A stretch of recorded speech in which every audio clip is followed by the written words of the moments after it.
السلام علیکم میرے عزیز ہم وطنوں، میں ہوں آپ کا میزبان عاشر عظیم خان۔ کبھی یہ الہی ربی کمار کو تذیبات میرے نبی پاک صلی اللہ علیہ وسلم اور ان کی آل پر لاکھوں کروڑوں درود۔ ناظرین، پی ڈی ایم کی جماعتیں اتنی منحوس ہیں اور ان لوگوں کے دماغ اور عقل ختم ہو چکی ہے۔ جس طرح کی پریس کانفرنس آج مریم اورنگزیب صاحبہ نے کی، جس طرح کی باتیں شہباز شریف صاحب نے کی جو کہ پاکستان کا وزیر اعظم ہے، اس سے یہی محسوس ہو رہا ہے کہ الیکشن ہارنے کے بعد مریم نواز دیوار میں چرچیخیں مار مار کر روتی رہی ہیں پوری رات۔ شہباز شریف صاحب سے کھانا تک نہیں کھایا گیا جب ان کو یہ معلوم ہوا کہ وہ 11 میں سے 8 سیٹوں پر شکست حاصل کر چکے ہیں۔ پی ڈی ایم کی جماعت اتنی منحوس ہے کہ انہوں نے اتفاق میں برکت والے محاورے کو بھی جو ہے وہ غلط ثابت کر دیا۔ ان لوگوں کی اوقات یہ ہے کہ یہ لوگ الیکشن میں جانے کے قابل نہیں۔ آج ملک احمد خان صاحب نے بڑی جو ہے وہ منحوس باتیں کی، بڑی ہی بے غیرتی کے ساتھ، بڑی ہی بے شرمی اور بے حیائی والی باتیں کی۔ انہوں نے کہا جی کہ ایک شخص کی انا پر 130 کروڑ روپے الیکشن پہ لگا دیے گئے۔ بھائی، الیکشن پہ 130 کروڑ عمران خان نے نہیں لگائے، تم لوگوں نے جان بوجھ کر ان 9 سیٹوں پر اس کے استعفے منظور کیے جہاں پہ تم لوگ مضبوط تھے، اور تم لوگ عمران خان کو شکست دینے کے لیے ہر وہ حربہ استعمال کر رہے تھے جو پاکستانیوں کا اربوں روپے تم لوگوں نے ضائع کیا اپنی تشہیر پر۔ جتنا پیسہ تم لوگ اس وقت 7 مہینے میں لگا چکے ہو، اتنا پاکستان میں پورے الیکشن پر نہیں لگا۔ تم لوگوں نے اپنی تشہیر پر جتنا پیسہ ازبکستان کے وزیر اعظم کو ملنے کے بعد لگایا تھا، اتنا پیسہ بھی اس الیکشن پر خرچ نہیں ہوا۔ تو باتیں وہ کریں جس کا عوام کو پتہ نہ ہو۔ 200 ارب روپیہ تم لوگ اس وقت تک 200 کروڑ روپیہ 2 ارب روپیہ تم لوگ اس وقت اپنے صرف اور صرف جو غیر قانونی کام ہیں ان کی تشہیر پر لگا چکے ہو۔ پاکستان میں سینٹ کے اندر جس طرح کے بل پاس ہوئے، پاکستان کی اسمبلی کے اجلاس بلا کر جس طرح سے تم لوگوں نے اپنے آپ کو این آر او دیا، اس کے بعد یہ باتیں کہنا مناسب نہیں ہے۔ آج مریم اورنگزیب صاحبہ کی بھی غیرت مر گئی، اس کے ساتھ ساتھ نون لیگ والوں کی بھی غیرت مر گئی۔ یہ لوگ اتنے بے شرم ہو گئے ہیں، اتنے بے غیرت ہو گئے ہیں کہ ان لوگوں کی سوچ جو ہے وہ بالکل ختم ہو چکی ہے۔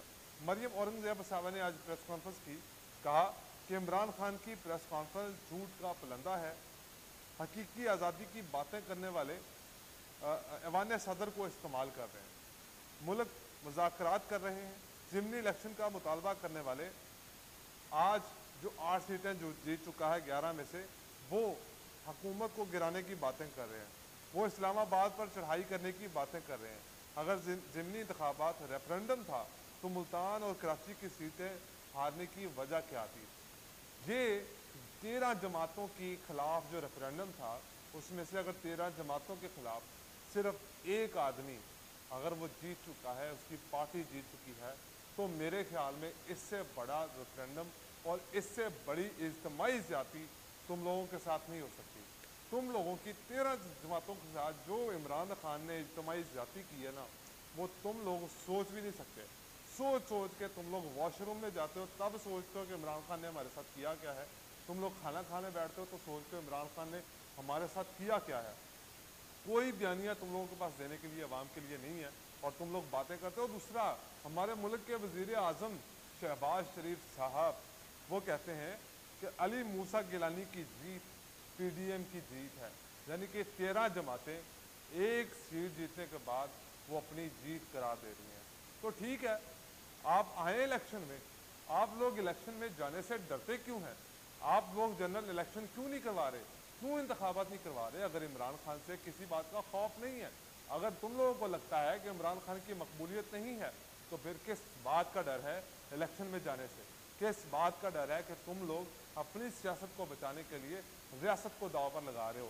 تم لوگوں نے جو اپنا وزیر خزانہ بنایا، اس کے آنے کے بعد جو تم لوگوں نے تشہیر پہ پیسہ لگایا، اس پیسے کا حساب ہے؟ اس کے جو لندن اور امریکہ کے دوروں کے اوپر جو تم لوگوں نے پیسہ لگایا، اس کے ایک ایک روپے کا حساب ہے تم لوگوں کے پاس؟ یا میں حساب دینا شروع کر دوں؟ میں بتا دوں کہ کتنا پیسہ تم لوگوں نے صرف اور صرف اسحاق ڈار کو اوپر اور اس کے امریکہ اور لندن کے دورے کے اوپر لگا دیا ہے۔ تو خدا کا خوف کریں، खुदा का खौफ करें, इस तरह की बातें ना करें जिससे पाकिस्तान के लिए शर्मिंदगी का बायस बनो तुम लोग। इमरान खान साहब ने भी प्रेस कॉन्फ्रेंस की और उस प्रेस कॉन्फ्रेंस में आज खान साहब ने आग लगा दी।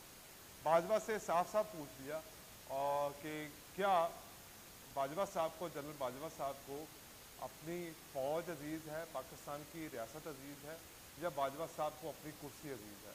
और ये सही बातें उन्होंने पूछी हैं बिल्कुल, क्योंकि जिस तरह की पोस्टिंग इस्लामाबाद में हुई है और जिस तरह की हरकतें वो शख्स कर रहा है, लोगों को नंगा करके देखने का उसका जो शौक़ है, मुझे तो लगता है कि वो ट्रांसजेंडर बिल से जो फ़ायदा उठाने की कोशिश कर रहा है, सबसे ज़्यादा फ़ायदा उसी शख्स को होने वाला है जो लोगों को नंगा करने की बातें करता है और उनको नंगा करके देखना चाह रहा है कि उनके अंदर, उनके पास अंदर क्या है।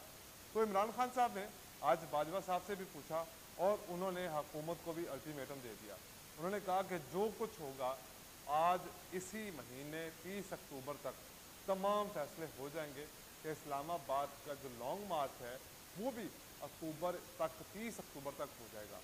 अगर 30 अक्टूबर तक खान साहब जो है वो मार्च के लिए कॉल देते हैं तो वो कोई ऐसी तारीख डिसाइड करेंगे जिस पर छुट्टी भी हो और आवाम को इस तरह से निकालेंगे और उसकी पूरी पहले कंपेन करेंगे और कंपेन करने के बाद वो आवाम को निकलने का कहेंगे और इसके बाद जो कुछ होगा इस हुकूमत के साथ, जिस तरह से इस हुकूमत को नंगा किया जाएगा, उसके बाद इस हुकूमत के पास कुछ नहीं बचेगा, कोई मुंह दिखाने के काबिल नहीं रहेगा। सिर्फ एक शख्स तुम लोगों को जीने नहीं दे रहा है और तुम लोग अपनी बेगैरती से पाकिस्तान की 90% आवाम के ऊपर कब्ज़ा करके बैठे हुए, उनके मैंडेट के ऊपर कब्ज़ा करके बैठे हुए तुम लोगों की गैरत होनी चाहिए। पाकिस्तान मुस्लिम लीग नून के पास तुम लोगों से अच्छी तो पीपल्स पार्टी है, चाहे उन लोगों ने 2 सीटें जीती हैं, चाहे गलती से जीती हैं या उसके अंदर जो है वो पूरी धांधली करके जीती हैं, लेकिन इस नून लीग ने सिर्फ एक सीट जीती है, 11 सीटों में से सिर्फ एक सीट जीती है। खुदा का खौफ कर लें और अगर तुम लोगों में कोई शर्म हया है ना तो चुल्लू भर पानी है जो शहबाज शरीफ साहब ने आते ही वज़ीर आज़म हाउस का जो स्विमिंग पूल ठीक करवाया था ना, उसी के अंदर जाकर तुम लोग गैरत से डूब मरो और जाके खुदकुशी कर लो, जो कुछ इमरान खान साहब ने तुम लोग के साथ किया है। और जिस इसहाक डार को तुम लोगों ने भेजा था और जो प्लानिंग तुम लोगों ने मनसूबाबंदी की थी, इलेक्शन से 2 दिन पहले तुम लोगों ने पेट्रोल की कीमतों के ऊपर जो तशहीर की, जो झूठ उसका पलंदा फैलाया, उसके बाद जो कुछ वज़ीर ख़जाना के साथ वहाँ पर जाकर IMF ने किया, जो कुछ उसके साथ जो है वर्ल्ड बैंक ने किया, अगर वो इस पाकिस्तान की आवाम को पता चल जाए ना तो इन लोगों के मुंह के ऊपर गालक मल दी जाएगी। इन लोगों की ये औकात है। उस शख्स ने झूठ बोला कि पाकिस्तान में पेट्रोल की कीमतें कम होंगी। आज फिर से मिफ्ता इस्माइल साहब ने वज़ीर ख़जाना इसहाक डार के ऊपर प्रेस कॉन्फ्रेंस में तनकीद की, उनको तनकीद का निशाना बनाया कि जिस तरह से इसहाक डार साहब सिर्फ अपनी अनाज के लिए, अपनी सियासत को बचाने के लिए पाकिस्तान को दाव पर लगा रहे हैं और IMF के साथ किए जाने वाले मुज़ाकरात को तोड़ते जा रहे हैं, उसके बाद पाकिस्तान को कोई भी पैसे देने के लिए तैयार नहीं होगा। और ये आने वाली हुकूमत के लिए जो है वो खाई खोदी जा रही है, ताकि अगर इमरान खान साहब दोबारा आएँ तो 4 साल तक वो दोबारा इस मईशत को संभाल ना सके। पाकिस्तान जब इमरान खान साहब हुकूमत में थे तो पाकिस्तान जो डिफ़ॉल्ट की तरफ जा रहा था, उसकी जो रेशो थी वो 19% थी।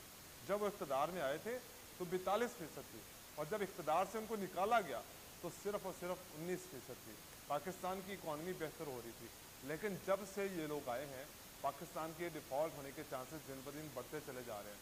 पाकिस्तान इस वक्त 81% तक खड़ा हुआ है कि पाकिस्तान के पास सिर्फ 19% बचे हैं, उसके बाद पाकिस्तान डिफ़ॉल्ट हो जाएगा। तो पाकिस्तान को बचाने के लिए हमें इस रेफरेंडम में हिस्सा लेना पड़ेगा, हमें इस लॉन्ग मार्च में हिस्सा लेना पड़ेगा और हम बता के निकलेंगे इमरान खान के साथ कि हम लोग इस्लामाबाद पहुँचेंगे, क्योंकि 90% आवाम पाकिस्तान की अब इलेक्शन चाहती है और तुम चोरों से जान छुड़वाना चाहती है।